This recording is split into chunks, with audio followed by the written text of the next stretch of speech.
아침에 일어나면 가장 먼저 드는 생각이 뭔가요? 오늘은 뭘 해야 하지? 가 아니라 내가 왜 여기에 있는 거지? 뭘 하려고 했더라? 이런 생각부터 드는 분들이 있습니다. 분명히 뭔가를 하려고 나왔는데 몇 걸음 가지도 않아. 방 안을 멀뚱히 서성이다 다시 돌아가 앉습니다. 텔레비전을 켜지만 자막이 잘 보이지도 않고 내용도 기억에 남지 않습니다.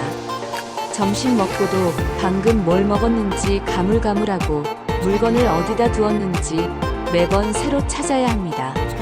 누구나 나이가 들면 이런 모습이 자연스러워진다고들 합니다. 뇌가 예전 같지 않다는 말을 웃으며 넘기기도 하죠. 하지만 정말로 단순히 나이 탓일까요? 사실 그게 아닙니다. 이건 지금 뇌가 서서히 기능을 멈춰가고 있다는 경고입니다.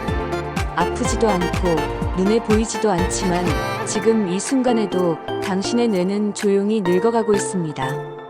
그리고 문제는 그게 멈춰 있는 게 아니라 점점 썩어가는 중이라는 겁니다. 그런데 더 무서운 건 따로 있습니다. 이 뇌의 퇴화는 다시 되돌릴 수 있다는 사실입니다. 단 아주 작은 생활 습관들만 바꾸면 말이죠.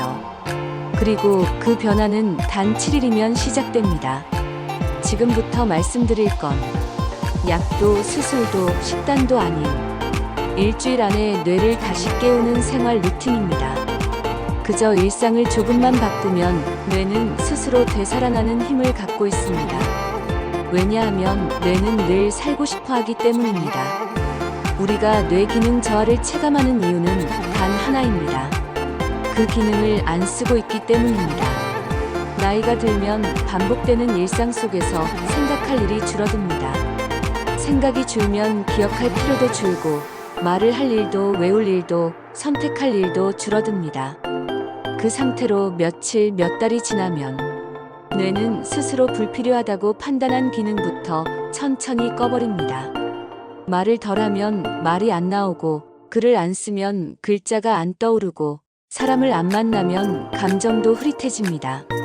그게 바로 지금 우리가 겪고 있는 멍한 상태, 생각이 자꾸 끊기고 말이 막히고 감정이 둔해지는 이유입니다. 이건 단순한 노화가 아닙니다. 이건 사용하지 않아서 기능이 닫혀가는 과정입니다. 그리고 다행스럽게도 그 기능은 죽은 게 아니라 잠시 꺼진 것일 수 있습니다. 단지 다시 켜주는 방법을 잊고 있었을 뿐입니다. 오늘은 잠시 꺼진 뇌를 켜주는 방법에 대해 자세히 알아보겠습니다. 첫 번째, 뇌는 빛으로 시작합니다. 아침 햇살을 보는 것만으로도 뇌는 깨어납니다. 단순히 눈이 떠지는 게 아니라 햇빛을 통해 세로토닌이라는 뇌 속 신경 전달 물질이 분비되기 시작합니다. 세로토닌은 기분을 안정시키고 집중력을 높이고 밤에는 다시 멜라토닌으로 바뀌어 수면을 유도합니다. 즉 아침 햇빛을 15분만 얼굴에 받아도 그 하루는 기분이 덜 무너지고 밤에 더 잘 자는 몸으로 바뀝니다. 창문을 열고 따뜻한 빛을 맞으며 심호흡을 3번만 해보세요. 그 짧은 순간이 하루의 뇌 회복을 준비하는 시간입니다. 두 번째, 손으로 쓰는 것은 뇌를 움직이는 가장 확실한 자극입니다. 요즘은 메모조차도 휴대폰으로 합니다. 글자를 쓰지 않으면 뇌는 언어와 기억의 회로를 쉬게 합니다. 그러다 보면 단어가 생각나지 않고 이름이 떠오르지 않으며 문장을 말하려고 해도 끊기게 됩니다. 매일 아침 혹은 잠들기 전 짧은 문장이라도 손글씨로 써보세요. 오늘은 날씨가 맑다. 나도 뇌가 좋아지고 있다. 이런 간단한 문장도 좋습니다. 손끝의 근육이 움직이면서 뇌의 언어 회로가 자극받고 그 자극이 다시 기억력과 감정 회로를 연결합니다. 연결된 회로는 다시 살아납니다. 쓰는 건 단순한 기록이 아니라 꺼졌던 뇌를 다시 깨우는 신호입니다. 세 번째, 기억력은 의지보다 회로 문제입니다. 나이가 들수록 내가 더 노력해야지라고 마음을 먹지만 사실 기억이 흐릿해지고 단어가 끊기는 건 의지의 문제가 아니라 회로의 문제입니다.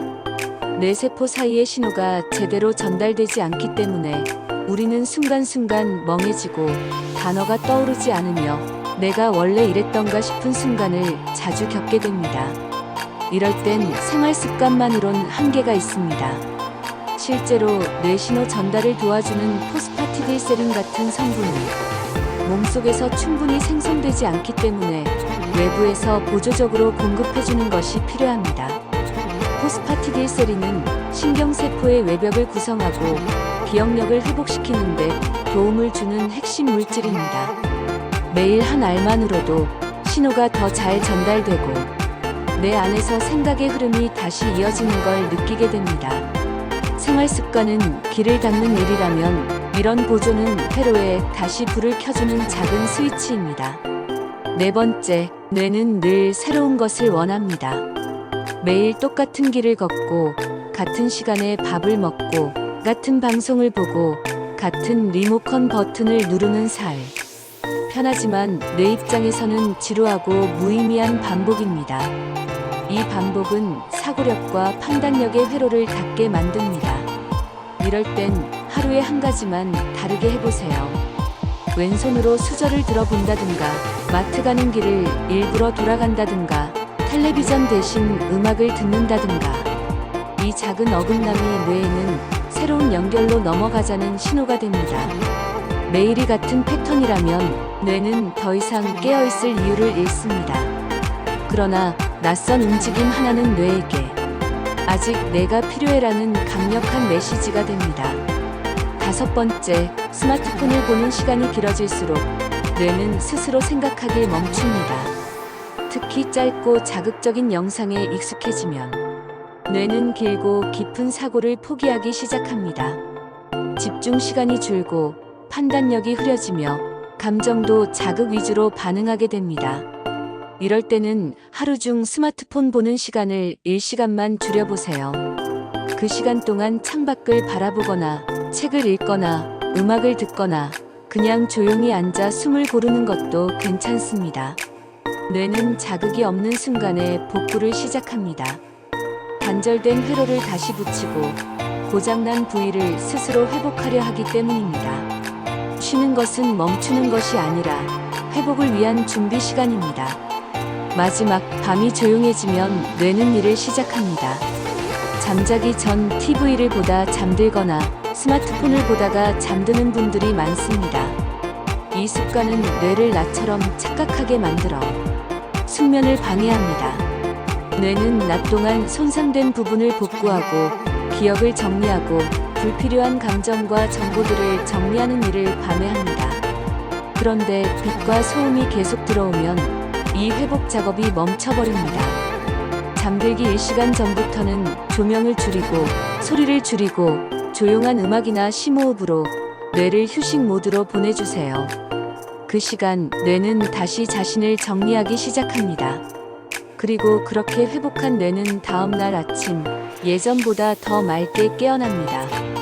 오늘부터 이 습관들을 일주일만 실천해보세요. 생각보다 빠르게 몸이 달라지는 걸 느끼게 될 겁니다. 단어가 조금 더 쉽게 떠오르고 하루 중 멍한 시간이 줄어들고 잠드는 시간이 빨라지고 아침에 일어날 때 덜 피곤해지고 예전엔 무덤덤했던 일에도 다시 웃음이 나기 시작합니다. 뇌는 정직합니다. 좋은 자극을 주면 반드시 반응합니다. 기억은 다시 연결되고 감정은 다시 피어나며 생각은 다시 흐르게 됩니다.